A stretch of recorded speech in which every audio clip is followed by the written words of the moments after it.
Dios les bendiga, mis amados hermanos. Les saluda el doctor Adrián Nájera de la Universidad Teológica Dayspring Theological University. Pueden comunicarse con nosotros al número que tienen en pantalla, 469-628-9291, o también al sitio web www.dtuniversity.org. Soy el doctor Adrián Nájera, su amigo, su siervo, su profesor. Vamos a estar estudiando el día de hoy la temática de la teología dogmática, verdades de la fe acerca de Dios y sus obras. Vamos a irnos página por página a ver hasta dónde logramos llegar. Vamos a la introducción, página 3 de sus libros.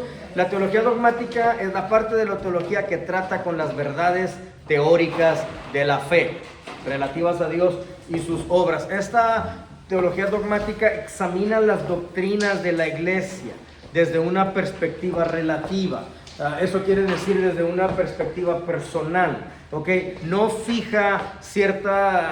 fija de acuerdo a cierta creencia personal por el observador. Quien está observando la teología dogmática, la persona no tiene el derecho de meterle su propia opinión o de meterle su propio criterio. Entonces, porque la dogmática está midiendo la predicación o la enseñanza de la iglesia a la luz de las Sagradas Escrituras.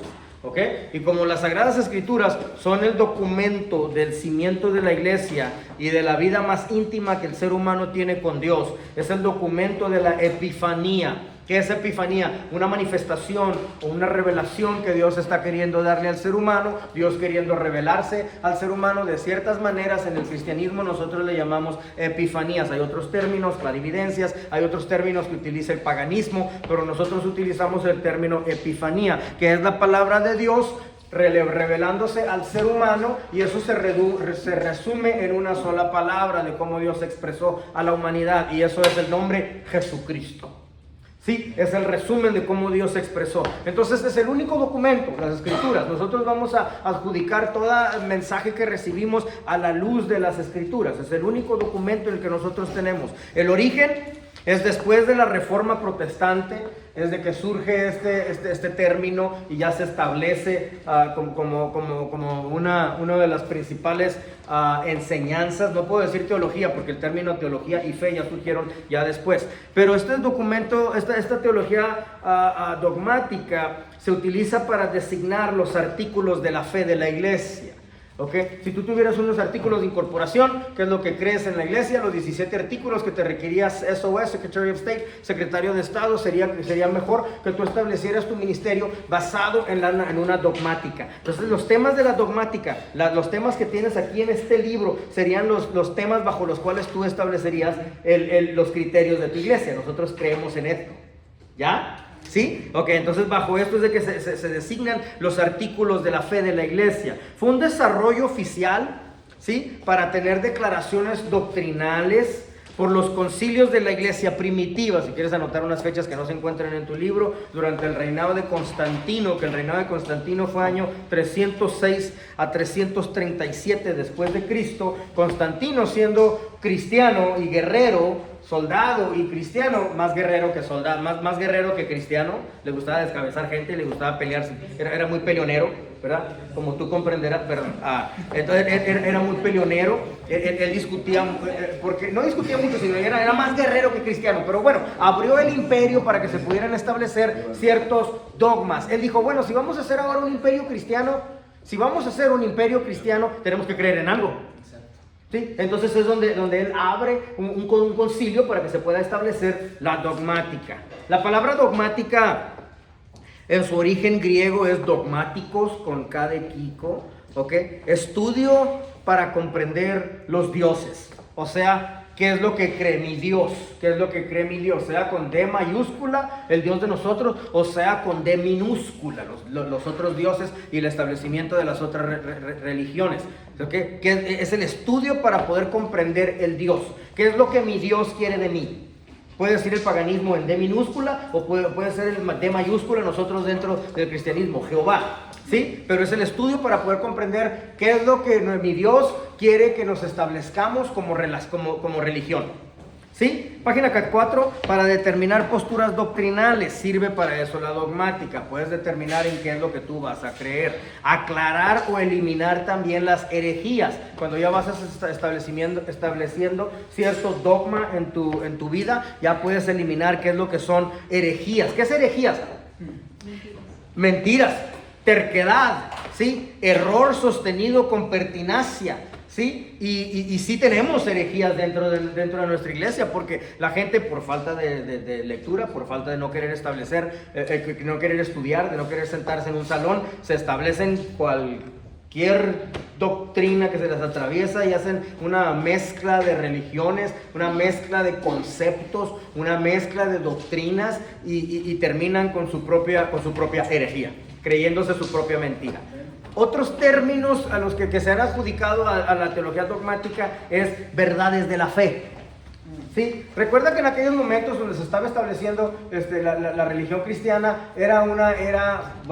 fueron varias eras que vivieron persecución. ¿Sí? Entonces, el tema de la fe, y lo aclaré en el curso anterior, el tema de la fe tiene todo que ver con mártires.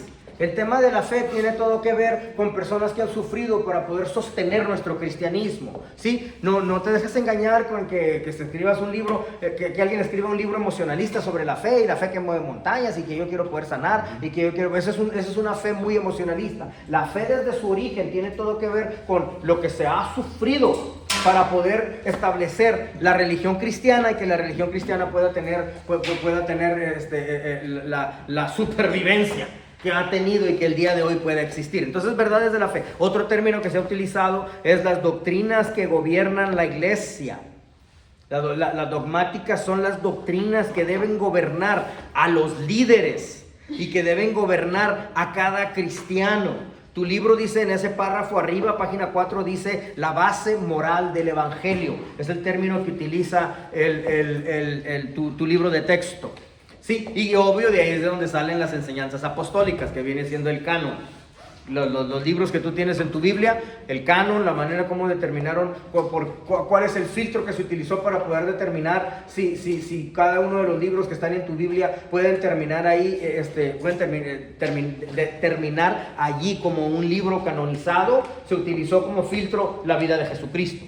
Se utilizó como filtro lo que Jesucristo vivió, lo que Jesucristo tuvo como virtudes, lo que Jesucristo tuvo como atributos, las características de Jesucristo. Es lo que se utilizó, que cada libro tenía que entonces apuntar hacia Jesucristo. Muy bien, ahora, entonces si son las doctrinas que gobiernan la iglesia, que gobiernan a los líderes, que gobiernan a cada cristiano, ¿sí? No puede ser entonces hombre quien gobierne la iglesia. Amén. ¿Verdad? Sino estas doctrinas bíblicas, porque se deducen desde la base moral del evangelio. Y eso fue entonces la medida del canon. ¿Qué significa canon? La vara recta. Una vara recta, una medida de dirección exacta. El principal objetivo de la teología dogmática consiste en enunciar, o sea, expresar con palabras una idea. ¿Has tenido en algún momento tú una revelación de parte de Dios? ¿Has tenido algo que se mantiene dentro de tu espíritu? Algunos me van a comprender, algunos no. Algo que lo mantienes en tu espíritu porque eres una persona que verdaderamente busca de Dios, que verdaderamente tienes una vida íntegra, no estás viviendo en pecado, estás viviendo y tienes algo en tu espíritu, pero que simplemente se ha mantenido en tu espíritu, pero no lo has sacado a palabras. ¿Te ha sucedido eso? Sí, yo sé que Esperanza, sí, Rocío, que son personas que yo sé que son verdaderamente espirituales y están fuera de pecado, ¿okay?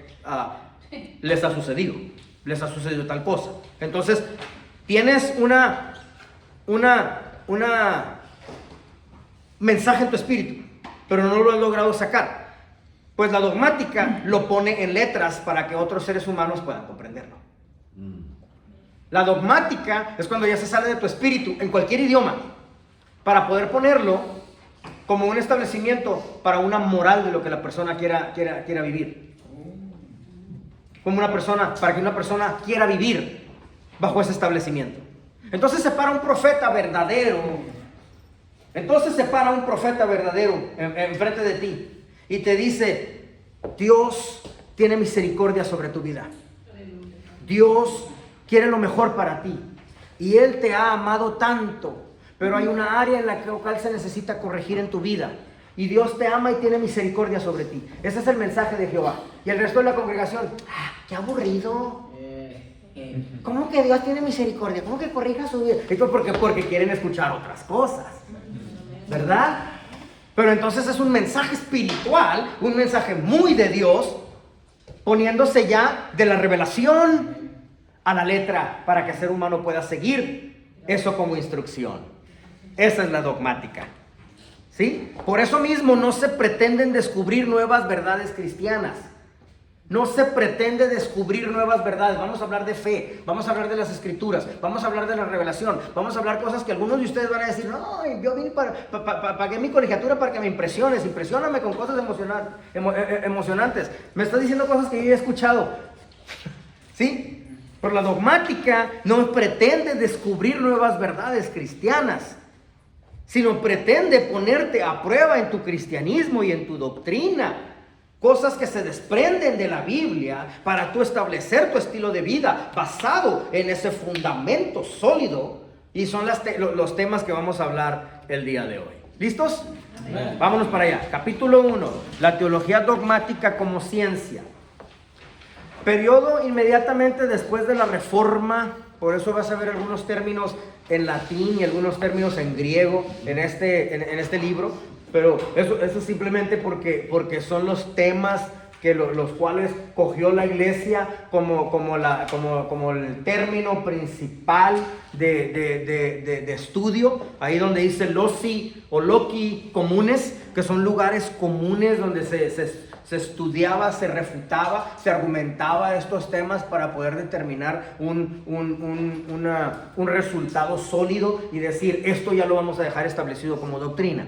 Sí, obvio que los teólogos en los debates utilizan fuentes del material para respaldar sus argumentos. Fuentes de material, ¿ok? Ahora, no son argumentos negativos, ¿sí? No son argumentos negativos que sucedió aquí. Simplemente son debates donde se presentan una lluvia de ideas, ¿sí? Una lluvia de ideas para dar evidencia a las doctrinas. Eso es como originó aquí la ciencia de la dogmática. Al pasar el tiempo, se pasó al término teología, página 6 a mero arriba, ¿sí? Y ya se le fue agregando términos que respaldaban los estudios de la teología. Y se utilizan algunos otros calificadores, algunos otros términos como didáctica. Se utilizaron términos como sistemática, teología sistemática. Se utilizaron como teórica, positiva, práctica, pastoral. Teología pastoral es el comportamiento de primera de Tito, segunda de Tito, para poder establecer cómo el comportamiento del pastor debe llevarse a cabo dentro de la iglesia. Esa es de donde se toma la teología pastoral. Muy bien. Al final se añadió el término dogmática, el cual ya viene siendo inflexible. Idea dada por verdad. Una idea dada por ser algo sólido, que pertenece a los dogmas de la iglesia, o sea, cómo la iglesia debe comportarse, ¿sí? Descansa sobre la autoridad de Dios, por eso es inflexible. La dogmática ya no se mueve, no solo porque la iglesia lo reconozca, ¿ok? Aunque sí es una combinación, no solo porque la iglesia lo va a reconocer, porque la iglesia está sujeta a lo que se estableció en la dogmática. Así que no es la iglesia la que va a determinar cierta dogma. Por eso les dije desde el principio, cada iglesia debe de estar estableciendo sus artículos de fe, sus artículos de incorporación basados en la dogmática. Sí, entonces aquí no puede ser solamente la iglesia, porque primero vino la autoridad divina. La autoridad divina más la confesión eclesial, ¿todos conmigo? La autoridad divina, o sea, la revelación de Dios, más la confesión eclesial es lo que fija tu dogmática. Otro término, anótenlo por favor, dokein, D-O-K-E-I-N, no está en tu libro. Dokein es griego y es lo que se ha decidido. O sea, la iglesia ya tiene determinado algo fijo, o sea, lo que quedó fijo. Entonces la capacidad de la iglesia es solo un poder de servicio, no de establecimientos doctrinales. El poder de la iglesia es solo un poder donde Dios está sirviéndose de la iglesia para expresar la doctrina que Él ya tiene establecida al pueblo. ¿Sí? Dios le permite a la iglesia poder expresar las verdades, formular oralmente, ¿sí? Ponerlo en escrito. Pero la iglesia no es soberana y legislativa. La iglesia no constituye. La iglesia solamente sigue un documento para poder decir, en esto vamos a creer. Es decir, tenemos que tener las enseñanzas de lo que creemos como cristianismo, sí. Eso sería entonces otro término, nuestro dogma divino. ¿Verdad? La verdad revelada por Dios. Y esto vamos a creer, y nosotros tenemos el poder, ¿cuál? De servir. De dejarnos servir por Dios para poder expresar al pueblo lo que Dios ya ha dejado establecido. Muy bien, página 7 medio arriba. La teología dogmática solo examina, pero todo procedente es de Dios. ¿Sí? El surgimiento de las doctrinas y que éstas sí pertenecen de las Escrituras, esa es nuestra obligación. Estar confirmando y confirmando y confirmando que lo que nosotros creemos, que la manera como nosotros establecemos nuestra moral, nuestra base moral, o sea, cómo el pueblo va a comportarse, ¿sí? Que se debe estar expresando debidamente desde las Escrituras. ¿Sí? Otros términos. Tercer párrafo de página 7. Otros términos, artículos de fe sacados de la Escritura. Todos con el mismo propósito. Mira, hay otros artículos de fe que son sacados de la Escritura. Otro es ceremonias de la iglesia. También se le ha conocido como la ceremonia. No hablo de ceremonia de bodas y ese tipo de cosas. Hablo de ceremonias de las liturgias que nosotros vivimos. Las liturgias repetitivas. ¿Cuántos tienen Santa Cena en su iglesia? Debemos de llevarlo a cabo. Es una liturgia que nosotros llevamos a cabo en nuestras iglesias. ¿Sí? ¿Cuántos de ustedes practican el bautizo? Sí, llevan a las aguas bautismales, cuando lo agarras de las greñas, lo metes en el agua y hasta que diga aleluya lo sacas. Sí, hasta que diga aleluya. Esas son las aguas, lo llevas a las aguas bautismales. Esa es otra ceremonia, son ceremonias conocidas como liturgias. Y no le tengas miedo al término liturgias, ¿ok? No estoy haciendo nada ecuménico aquí, simplemente son liturgias, son ceremonias, doctrinas de la iglesia. ¿Ok? Entonces la teología dogmática es el sistema de los artículos de la fe, pero con un mismo propósito. Con el mismo propósito que nos obligan a todos a saber cuál es nuestra fe. Conjunto de reglas o conjunto de principios. Entonces, al tener ese sistema, al tener ya el sistema, entonces nacen los métodos para racionalmente explicar ordenadamente lo que creemos dentro de nuestra religión. Pero primero tienes que tener el dogma. ¿De dónde proviene el conocimiento o las verdades o la información? ¿De dónde? Exclusivamente de Dios. Porque Dios es el quien documentó algo para nosotros poder tener una forma de vida. Por lo tanto, el teólogo nunca puede estar encima de lo establecido. El teólogo es un escudriñador de estas lecciones que vamos a estar estudiando el día de hoy y te aprofundizas en estas enseñanzas que vamos a estar estableciendo el día de hoy. Eso te hace un teólogo. ¿Sí? Ahora ya fue reunida la teología dogmática, ya fue recopilada, ya fue establecida de la revelación. Por lo tanto, no hay derecho de modificación, ¿sí? O de ampliación, ni por cualquier especulación o superstición de ninguna persona. No hay derecho a ningún tipo de modificación. Imagínate, si erramos estudiando la Biblia, imagínate con ese capricho terco de ahí de que Dios me habla y yo no tengo por qué estudiar. Imagínate si estudiándola nos equivocamos, ¿verdad? ¿Por qué tiene que venir entonces de Dios? Página 8 a ver arriba. Porque en Dios no hay conflicto. Porque en Dios no hay error. ¿Verdad que el teólogo sí se puede equivocar? Contradecirse, confundirse.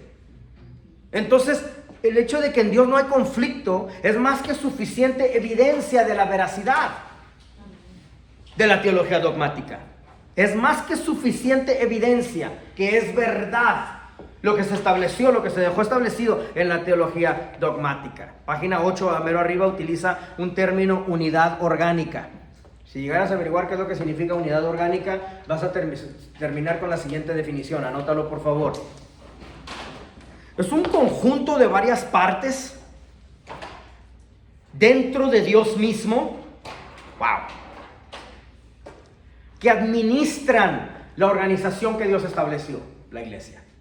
Así que es como una mesa directiva, pero celestial. ¿Sí?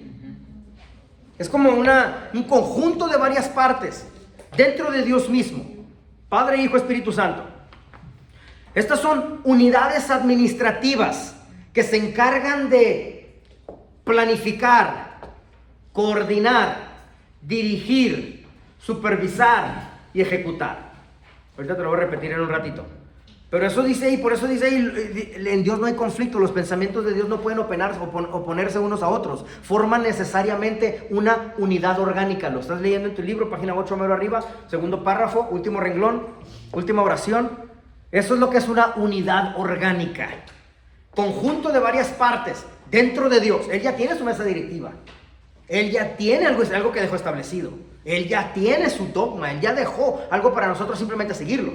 Nuestra obligación en esta tierra, como buscadores de sabiduría, por no decir filósofos, ¿okay? Nuestra obligación en esta tierra es simplemente averiguar cuáles son esos establecimientos, ¿sí? Porque sabemos que Él ya tiene una mesa directiva, unas unidades organizativas que se encargan de planificar, ¿sí? Coordinar, dirigir, supervisar, ejecutar. Por lo tanto, el hombre no pudiera tener esa unicidad orgánica. ¿Ya?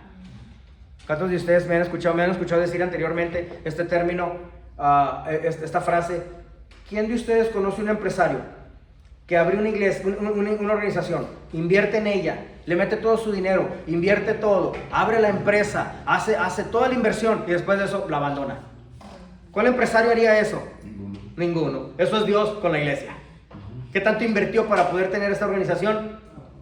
Exacto, su propio hijo, la sangre de su propio hijo. Por eso mismo le tiene que dar mantenimiento a su iglesia y a su propia unicidad, a su propia unidad orgánica. ¿Ya? Bueno, la labor imperativa de un teólogo es tener los mismos pensamientos que tiene Dios. Número 1, rastrear su unidad. Rastrear, o sea, nosotros estar averiguando, estar rastreando, tracking, estar rastreando la unidad orgánica que Dios tiene. Número 2, absorberla mentalmente. Sí, es nuestra obligación, absorberla y estar consumiendo de estos fundamentos que Dios ha dejado establecido. Número 3, expresarla en una obra teológica. Entonces ya lo pones en palabras. Entonces ya esos pensamientos de Dios ya son reproducidos por el teólogo. Lo vuelvo a repetir una vez más. Entonces esos pensamientos de Dios ya son reproducidos por ti. Es lo único que tú pudieras hacer. Es lo único que el cristiano pudiera hacer, reproducir lo que Dios ya tiene establecido. Pero el teólogo sigue siendo labor de siervo. Dios ha hablado. Y esto lo haces con toda modestia. Dios es quien ha escrito la carta. Dios es quien ha escrito la carta. No eres tú simplemente eres el cartero. ¿Sí? Entonces, nuestra convicción es que Dios es quien ha hablado. Nuestro privilegio es trabajar con lo que Dios ha revelado. ¿Sí? Ha revelado en sentimientos a tu espíritu, a tu parte almática, a tu parte espiritual, a través de las Sagradas Escrituras. Conocimiento de Dios concedido a la iglesia.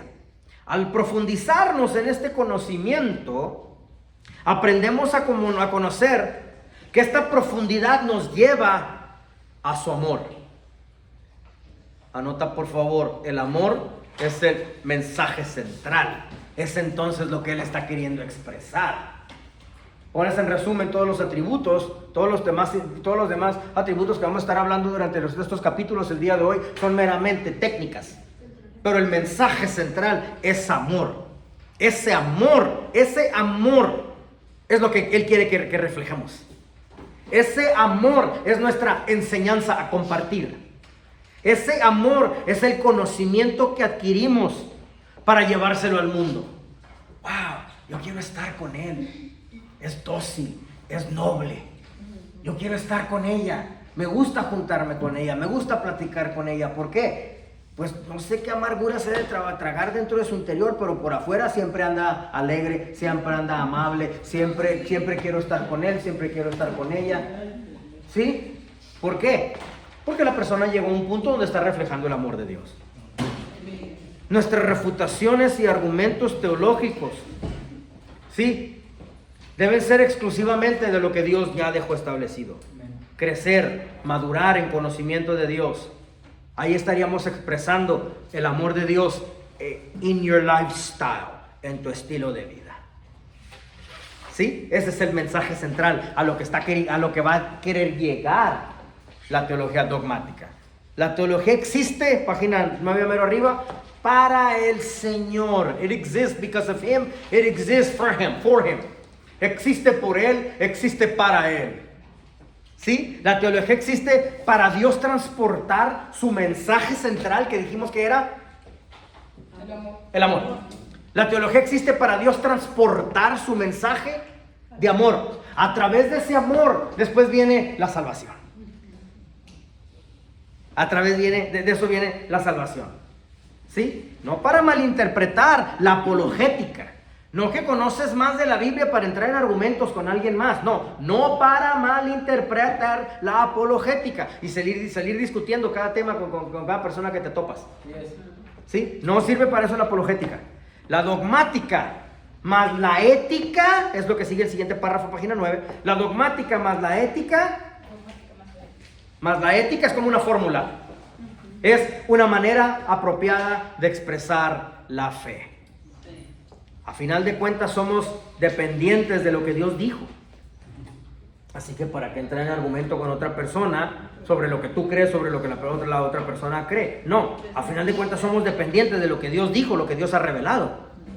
Pero esto viene siendo, mientras que la teología dogmática describe los actos de Dios por nosotros y en nosotros, la ética teológica define qué deben hacer aquellos por los que y en los que Dios ha actuado, con amor y con gracia. Entonces, nuestro credo, aquí es donde surge la palabra credo, ahí te lo habla, estrechamente con el credo, que es sinónimo de dogmática. Nuestro credo es ya confesar lo que Dios ha hecho. ¿Sí? Dogmática es lo que Dios hizo por nosotros. La ética es cómo nosotros debemos reaccionar y manejar lo que Dios hizo por nosotros. ¿Cómo lo harías? Con amor y gracia. Tú extendiendo ese atributo de la gracia más allá de lo que a ti también se te dio en gracia. Tú extendiendo más allá ese atributo de amor que se te dio también a ti. ¿Cómo se construyó la dogmática? Último párrafo, página 9, pero abajo. La construcción de la dogmática es, número 1, las Sagradas Escrituras. ¿Sí? Número 2, la enseñanza y la experiencia o la revelación dentro de la iglesia. ¿Sí? El dogma es aquellos que enseñaron Cristo y sus discípulos. Ahí mismo te lo explica. Las escrituras, lo que enseñaron, era la norma de fe. Por lo tanto, es decir, el dogma eclesial es extraído, ¿ok?, de las escrituras y las experiencias de los apóstoles. ¿Ya? El origen de la dogmática es el Antiguo Testamento más los escritos apostólicos. Tienes que ser experto en el Antiguo Testamento. You have to be a buff in the Old Testament. Tienes que hacerte un experto en el Antiguo Testamento. Y luego después de eso te tienes que hacer un experto en los escritos apostólicos. Cómo los apóstoles llegaron y escribieron y documentaron para poder establecer una creencia sólida en las iglesias que estos estaban abriendo en diferentes lugares, para que todos creyéramos en lo mismo. ¿Sí? Estos dos, el Antiguo Testamento y los escritos apostólicos, le dan a la iglesia su autoridad. ¿Ya? Son las fuentes de conocimiento, es lo que nosotros vamos a enseñar. El Antiguo Testamento y los escritos apostólicos, es lo que nosotros vamos a enseñar. Y en eso la iglesia entonces lo toma. Y eso ya, entonces ya pueden moverse hacia adelante con autoridad. Y es lo que se toma como el filtro principal para poder armar el canon. Página 10 a medio arriba. ¿Sí?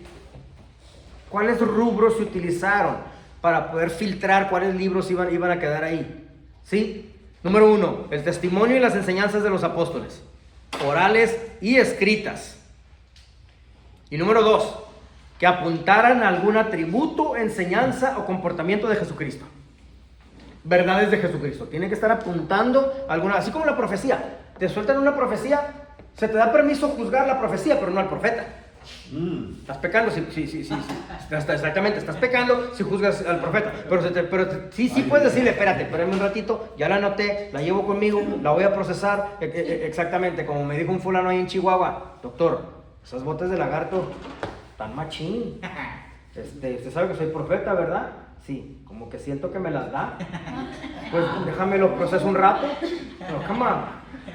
Mis botas de lagarto, mi esposa sabe lo orgulloso que yo soy de mis botas de lagarto cuando me pongo hebilla y sombrero ahí en el rancho, ¿verdad, pastor? Para llevar mis 2 perros al veterinario. Bueno, sí, quería llevarse mis botas de las de lagarto. Una cola de lagarto en cada bota, imagínate. Sí, ese profeta, hasta a mí me salen ese tipo de profecías locas. Bueno, no es verdad. Bueno, ¿cuál filtro? Así como la profecía es lo mismo, tiene que llevar a apuntarte hacia un atributo de Jesucristo. Así también el atributo de la enseñanza, comportamiento de la iglesia, para poder determinar el canon, el libro que sea, Eclesiastés, el que sea. Y menciona Eclesiastés porque es el último libro que calificó para entrar en el canon. Es el libro que menos tiene de Jesucristo. Eclesiastés, sí.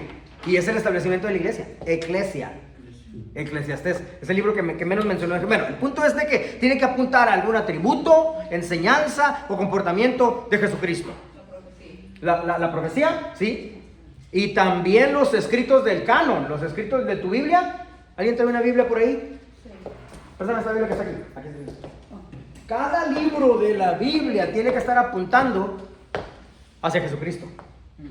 En algún atributo, alguna enseñanza, algún comportamiento de Jesucristo. Por eso terminó aquí. Por eso la asamblea determinó que ese libro calificaba para poder entrar aquí. ¿Sí? La doctrina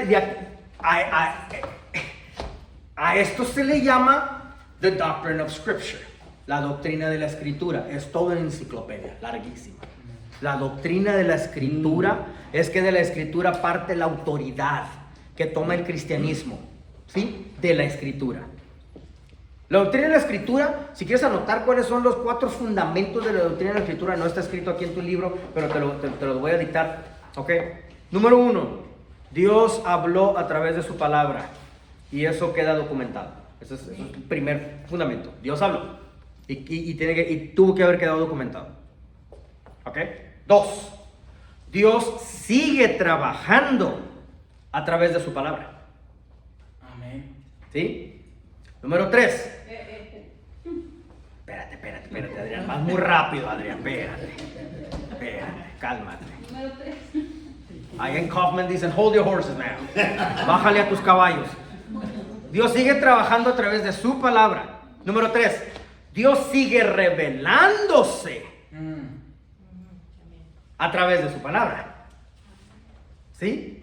Y número 4. Esa palabra es confiable. Aunque los seres humanos batallen en comprenderla, ¿sí? Es confiable. Así que terminas, cuando después de estudiar la palabra de Dios, después de estudiar el dogma, de los temas que vamos a cubrir el día de hoy, todavía hemos entrado en los temas. Después de estudiar estos temas, terminas tú con esos temas como tu fe sólida. Capítulo 2. Fundamentos de la teología dogmática. El dogma no puede ser fundamentado en la filosofía, porque la filosofía son alusiones del hombre. ¿Sí? Si se deja la filosofía sería un punto de partida muy ilusorio. ¿sí? La dogmática tampoco puede ser un estudio comparativo de las religiones. Ahí se estudian las teorías antiteístas, filosofías humanas. Eso es un estudio comparativo de las religiones. Panteísmo, panenteísmo, dualismo, filosoísmo, zoísmos. Cuando estudias todas las teorías antiteístas, ahí estás comparando las religiones. Eso no es la dogmática, ¿sí? La esencia del cristianismo sí es, ahí te va, el objetivo de la teología no es otro que el que la criatura racional pueda conocer a Dios, ¿sí? Y al conocerlo, glorificarlo. Esa es en esencia a donde va apuntada la teología dogmática. Puedas conocer a Dios y terminar glorificándolo. ¿Por qué glorificándolo? Pues eso es simple. La angelología nos enseña eso. El estudio de los ángeles nos enseña que la única razón de tu existencia, es para llevarle adoración a Dios de una forma u otra. Porque por el resto de tu existencia, que es eternidad, vas a estar haciendo precisamente eso. En esta tierra es pasajero. Naciste en una fecha, te mueres en una fecha, eso se llama periodo de tu generación. Naces aquí en esta tierra, estás aquí por un poco periodo de tiempo, pero después de eso regresas a la eternidad, a seguir adorando por toda la eternidad. Así que acostúmbrate a adorar a Dios, a glorificarle. Acostúmbrate a exaltarle, acostúmbrate a estar adorándole a Él. ¿Sí? Primero se dio el estudio, tercer párrafo, página 12. Normativamente la teología es una disciplina de estudio independiente. ¿Sí? De estudio independiente. No se puede comparar con otras cosas. La dogmática es su propio estudio en sí mismo, su propia ciencia. Y debe comenzar con la revelación. Ahorita el siguiente párrafo vamos a estudiar sobre la revelación. Muy importante. Porque es como fue revelado lo que Dios quería decirle al hombre para establecerse. Así comienza con la revelación. Número 3, procede desde la fe y articular sus propios primeros principios. De ahí viene la fe. ¿Por qué? Porque verdad que estamos hablando el mes pasado, en la primera etapa del desarrollo de la fe, que Dios desarrollo de la fe por etapas, que Dios te tiene que poner en ti el don de fe para poder creer. Dios te lo tiene que instalar en ti. Pues ese don de fe todavía continúa para poder creer lo que se le ha revelado al hombre. Por eso continúas tú con ese tema de la fe. Porque tienes que tener ese elemento en ti que te permita poder creer, ¿sí?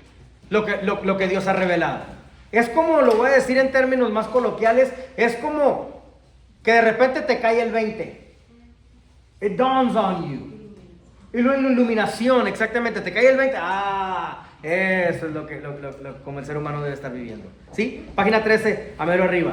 El ser humano, erróneamente, tiene una tendencia a pensar que por poder meterle filosofía y su propio conocimiento a la existencia de Dios, estoy parafraseando ese primer párrafo en términos más comprensibles, ¿ok? Y que puede terminar con una explicación o determinación de quién es Dios. Y no puede ser así, te lo vuelvo a repetir una vez más. Acá estoy yo, sí. Yo sé, llegan tarde y llegan tomando toda mi clase y tomando la atención. Ok, yo sé. Erróneamente, acá estoy yo. Erróneamente, el ser humano tiene una tendencia filosófica a pensar que puede meterle filosofía y su propio conocimiento a la existencia de Dios y terminar con una explicación de quién Dios es. Así piensa el 90% de la iglesia. ¿Sí? Esto no puede ser así. Es al revés. Dios va primero. Dios es la causa primaria. A eso se refiere ese párrafo. ¿Sí? Ahí márcalo con tu marcatexto. With your highlighter. Márcalo ahí ustedes. ¿Sí? Dios es entonces el primordial, el principio, el fundamento. Con Dios inicia todo. 3 principios fundamentales para la teología. Número 1, Dios es el fundamento esencial. 2, la escritura es el fundamento cognitivo, o sea, externo. Y 3, el Espíritu Santo es el principio interno que te permite conocimiento para poder entender lo que se revela. Para poder entender la transmisión. Exactamente, muy buena palabra, gracias. Entonces el Espíritu Santo es quien te está dando la confirmación. Estoy en el punto número 3. El segundo, me voy para atrás, donde dije la escritura es el fundamento cognitivo. Ahí es, la Biblia es lo visible de lo que Dios habló en lo invisible. La Biblia es lo visible de lo que Dios habló en lo invisible. Pero ya después el Espíritu Santo le sigue después de eso para darte confirmación, para darte evidencia, para darte convicción. ¿Sí? La filosofía piensa, primero fue el hombre. Esto se basa en un término que está, página 14 mero arriba, certeza demostrativa científica. Ese es el término. Eso es que piensan que el hombre vino primero. ¿Sí? Pero ahora no es la única base, no es la única básica certidumbre humana. Hay otras. Pero todas son humanísticas. Te las voy a dictar simplemente para que las sepas. Esa certeza demostrativa científica es simplemente una de ellas. Hay muchas otras. Existe también la certidumbre universal. Existe también la certidumbre metafísica. Existe la certidumbre intuitiva. ¿Sí? Existe ahorita me acordé ahorita de un chiste. Cuando voy para Filadelfia, el pastor Pimentel de allá es cieguito. Ustedes es el director que corre en la ciudad de Filadelfia. Él es cieguito. Y me subo en el carro con él y me dice, Nájera, ¿quieres que maneje? Me confundió completamente porque yo no sé si pueden manejar o no pueden manejar. Entonces me quedé como, oh my God, las carreteras tienen señales que ellos escuchan o yo no sé. Y le dije, a ver Pimentel, explícame eso. Y me dice, sí, yo puedo manejar, tengo muy buena intuición. No, yo me quiero más que eso. ¿Cómo que tienes buena intuición? Entonces, dije, no, tu intuición no es yo quiero regresar a mi familia. Si está cieguito completamente. Y ha escrito como 7 libros el hombre. Y corre iglesias en Guatemala, Puerto Rico, Estados Unidos. Está cieguito, pastorea congregación. La computadora le lee el libro audiblemente cuando le mando el libro en PDF y él se lo memoriza y da la clase de la universidad en varias localidades. Tremendo ejemplo que es para todos nosotros. Bueno, también existe la certidumbre intuitiva, también existe la certidumbre inmediata, pero al final de cuentas viene siendo todas humanísticas. ¿Sí? Y todo esto lo tenemos a nuestro alrededor, que el ser humano le mete tanta letra a cosas que no son fundamentos de la fe y terminan creyéndose locuras. Yes. ¿Sí? Pero el mundo debe ser para nosotros la encarnación de los pensamientos de Dios. Nosotros a través de la fe lo vemos de esa manera.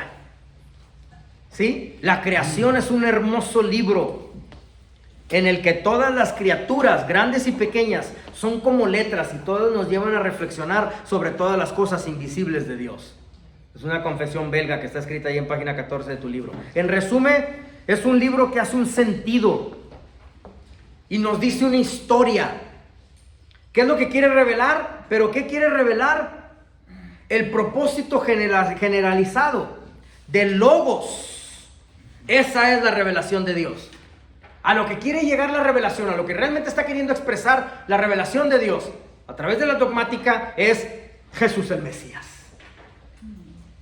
Que Jesús es el Logos que brilla en el mundo, que debe permitir también que su luz recaiga en nuestra conciencia. Esta es la luz de la razón, del intelecto. Se origina todo desde el Logos, porque es lo que Dios quiso revelar. Lo descubre y lo reconoce en las cosas. Métete en unos ayunos de 40 días, en varios ayunos de 40 días. Métete en varios ayunos y te vas a topar con que te está revelando Jesucristo. Aleluya. Tú dices, caray, pero yo vine aquí para aprender otras cosas. Y Dios te va a decir Jesucristo y su amor. Son los dos términos con los que te vas a topar muy profundamente. ¿Sí? Por lo tanto, el Logos de Dios es entonces la revelación especial de Dios hacia el pueblo. Dice Marcos 7:13, no está escrito esta porción bíblica en tu libro. Dice Marcos 7:13, invalidando la palabra de Dios con nuestra tradición que habéis transmitido. Y muchas cosas hacéis semejantes a estas. Porque está engañando el pueblo. Marcos 7:13. Dios sí quiere revelar su Logos.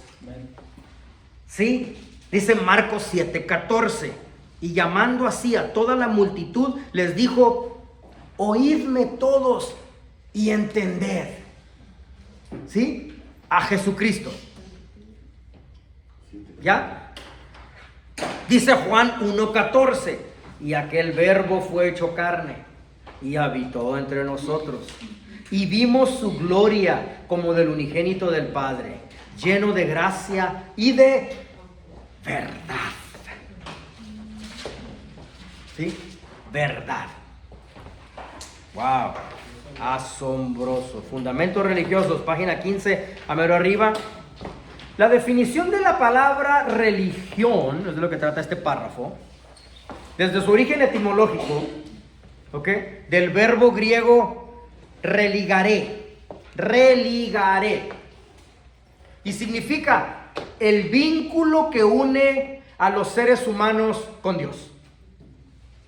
Estamos definiendo la palabra religión, ¿sí? Y ahí mismo está escrito en tu libro. A mediados del primer párrafo, más arriba, página 15, está el verbo religaré. ¿Lo ven todos? Y se considera como el vínculo que une a los seres humanos con Dios. Dice Hechos 26:5. Y aquel verbo fue hecho carne y habitó entre nosotros y vimos su gloria, gloria como la del unigénito, lleno de gracia y de verdad. Dice Santiago 1:27, que nos define lo que la religión realmente es. La religión pura y sin mácula delante de Dios, el Padre, es esta: visitar a los huérfanos y a las viudas en sus tribulaciones y guardarse sin mancha del mundo. ¿Sí? Entonces la Biblia no ofrece una idea general de la palabra religión. La Biblia no apunta con el dedo directamente, esto es religión. No.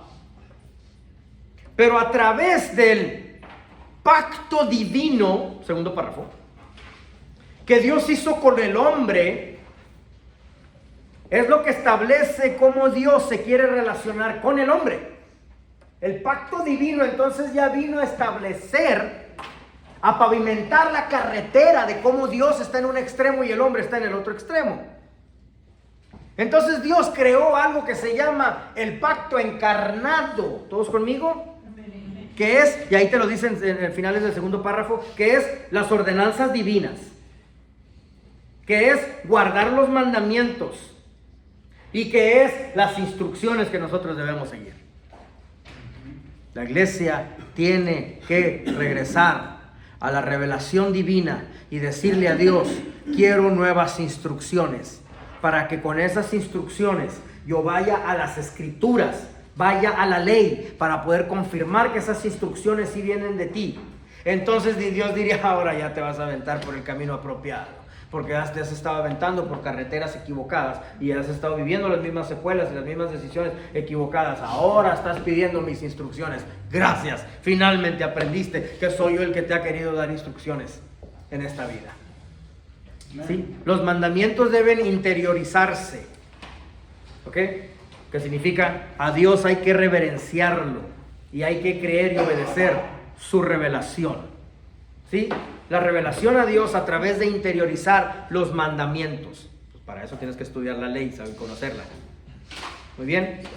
Más adelante, la religión bíblica es, en primer lugar, una cuestión del corazón. Y lo que es externo nunca agota la verdadera religión. La observancia externa nunca la agota. O sea, todo lo que está por afuera, todo lo que el ser humano pueda pensar, todas las otras filosofías humanísticas que puedas escuchar, no van a cambiar lo que está interiorizado ya en tu corazón. No van a cambiar lo que está interiorizado en tu corazón. Número 3. Las afirmaciones del Señor nunca se quedan fuera y son siempre el objetivo principal. ¿Sí? Vemos el ejemplo aquí en este párrafo de cómo el judío manejó este concepto y aprendemos mucho de ello.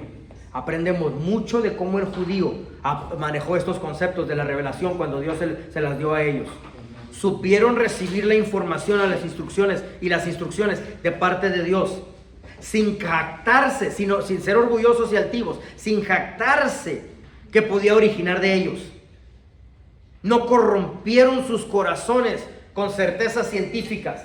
Y hasta el día de hoy el judío sigue negando que el ser humano puede meterle o agregarle algo la siguen de una manera muy dócil, muy en sometimiento voluntario, ¿sí? A lo que ya estuvo establecido. ¿Sí? Ahora nosotros, página 16 a mano arriba, ahora nosotros, en el periodo nuevo testamentario, ¿sí? Hacemos lo mismo, el mismo concepto. Dios ofrece su revelación objetiva, no mediante leyes, pero ahora lo está haciendo a ti mediante Jesucristo.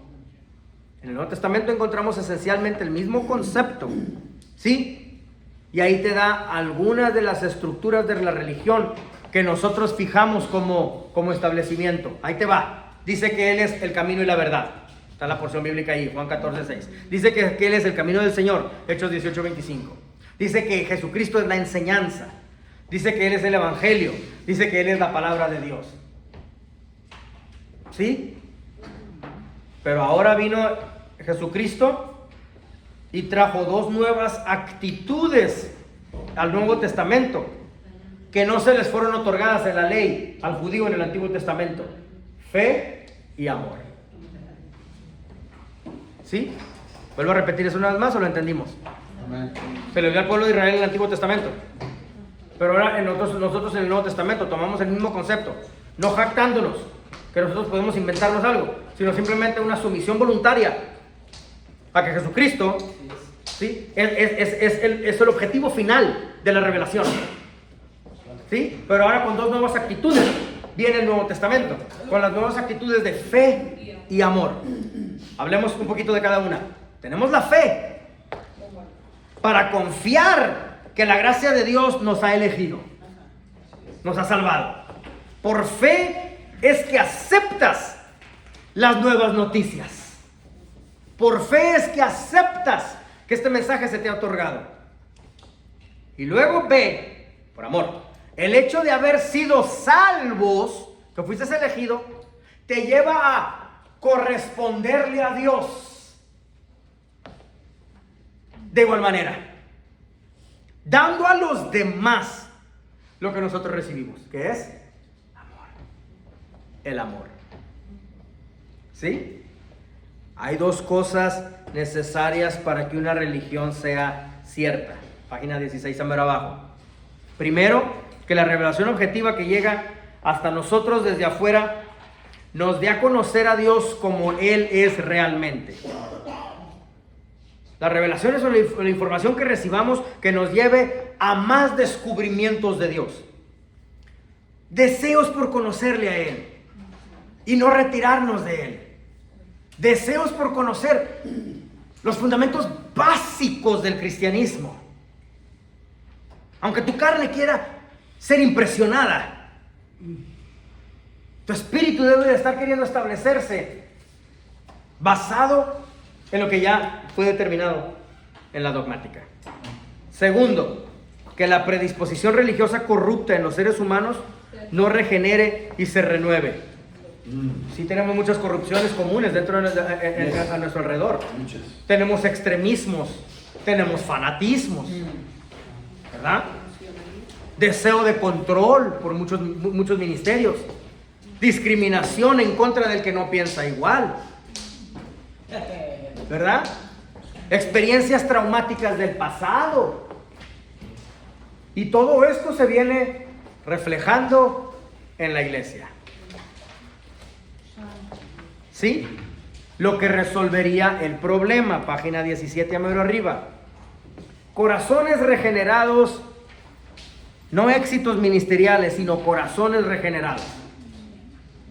Dejar que el Espíritu Santo trabaje en nosotros. Mientras que al mismo tiempo uno está luchando contra ese pecadito escondido. Ay. Uy, eso está bueno.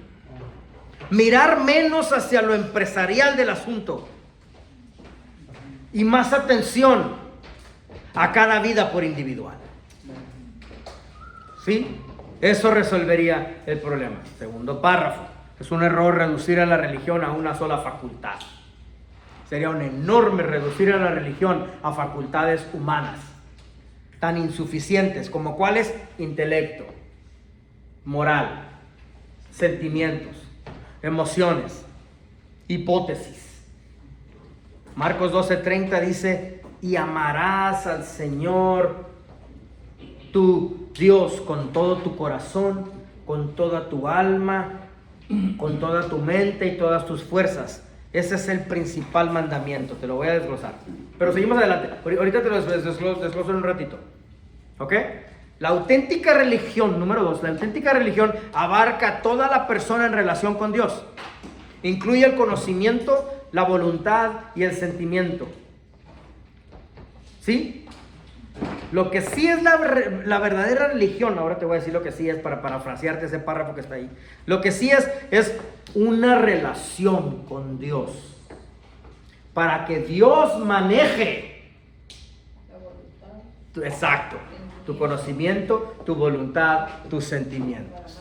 Eso sí es entonces una verdadera religión. Por esta razón, Dios nos llama a amarle con todo nuestro corazón. ¿Estamos entendiendo Marcos 12:30? Por esa razón es que Él nos llama a amarle con toda nuestra mente, nuestro corazón, nuestra alma, nuestras fuerzas. ¿Sí? El amor del que está hablando aquí. Mira, abran sus Biblias si quieren a Marcos 12:30. Vamos a hablar un poquito aquí sobre qué es lo que quiere decir Marcos 12:30. El amor, este es un amor que es agapao. A-G-A-P-A-O, es griego. ¿Ok? No es el amor de afecto con el que amamos a nuestro hermano, a nuestros hijos, a nuestra hija, a nuestra esposa, a nuestro esposo. No. Sino aquí estarías amando con el amor de Dios. Y ese es un amor en el que te deleitas. Porque aquí fíjate que estás amando a Dios. Muy diferente. Estarías rindiéndole las 4 facultades que se utilizan para encaminar tus pasos. Tú te diriges hacia donde tu corazón, mente, alma y fuerzas te dirijan. ¿Sí? Ok, te lo explico. Vámonos por partes. ¿Por qué te está diciendo esas 4 facultades? Anótalo el primero, corazón. Eso viene del griego cardia, de Kiko. Kiko, el de cállate, que me desesperas, ese Kiko. ¿Sí? Cardia, corazón, con K de Kiko, cardia. Es el centro de la vida, es lo que quiere decir cardia. La vida física, espiritual o mental. El corazón maneja 3 cosas: tus creencias, tus emociones y tus intenciones. Sí. Física, espiritual o mental. Esas son las 3 vidas que tienes. Física, espiritual y mental. Sí, por eso el pecado vino a matarte. ¿Y qué es lo que mata? Mata esas 3 cosas: física, espiritual y mental. Es el centro de la vida, el corazón. Por eso Dios dice: ámame a mí con todo tu corazón. Porque el corazón maneja tus creencias, maneja tus emociones y maneja tus intenciones. Cardia, el centro de tu vida. Dime, creencias, emociones e intenciones. Y luego dice que también le debes de amar con toda tu alma. Eso viene del griego psique. P-S-Y-C-H-E. Psique como lo psicológico. Psique como tu alma. Como psicólogo, exactamente. Esa es una fuerza sobrenatural que te mantiene vivo. Esa es una fuerza sobrenatural. No sabes por qué te despertaste cada mañana. No sabes por qué lloras, por qué ríes. No sabes. Como el esposo llega a la casa y le dice: mi amor, ¿qué te pasa? No sé. No, en serio, ¿qué te pasa? No sé. Y en verdad no sabe. Se llaman hormonas. Bueno, sigo adelante. Es una fuerza sobrenatural que te mantiene viva. Ese es el alma. No sé. Bueno, y ese es el alma. Y dice Dios que debes amarle con todo eso. Y luego dice que debes amarle con toda tu mente. La mente no se encuentra en el Antiguo Testamento. No sé si sabías eso. La mente no se encuentra en el Antiguo Testamento. Las únicas 2 referencias donde se hace un sinónimo, un paralelo, una metáfora, a la mente es Deuteronomio 6:5 y Deuteronomio 8:6, pero utiliza la palabra alma. But mind is not something of the Old Testament. No se menciona la mente en el Antiguo Testamento. Es concepto, ¿sí? Dianoia es concepto del Nuevo Testamento, que quiere decir todo tu juicio, todas tus decisiones. Es palabra muy influenciada por la filosofía griega. Así que del Nuevo Testamento en adelante se utiliza la palabra mente en las Escrituras, pero no la tienes en el Antiguo Testamento. ¿Todos conmigo? Bueno. Estos tres cubren toda tu personalidad. Personal. ¿Y no lo llamaba servir en el Antiguo Testamento? Es quizás otra manera, sí es otra paralelo. Sí. Dura servir. Servir. Sí, esa palabra sí la utilizaban en el Antiguo Testamento. Sí. Bueno, estas primeras tres que acabamos de decir, corazón, alma y mente, cubren toda tu personalidad humana. Ya casi vamos a terminar, tomamos un receso en un ratito. Sí.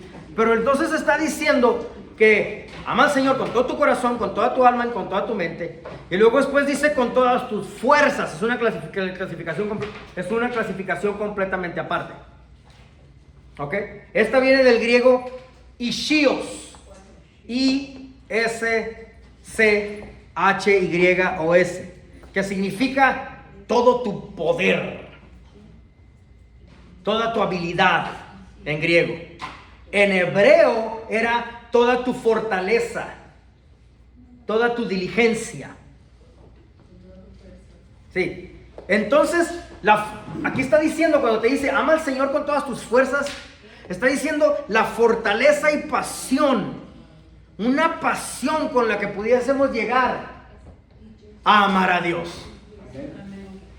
Una fortaleza y pasión. Está poderosísimo esta parte, Marcos 12:30. ¿Sí? ¿Ya?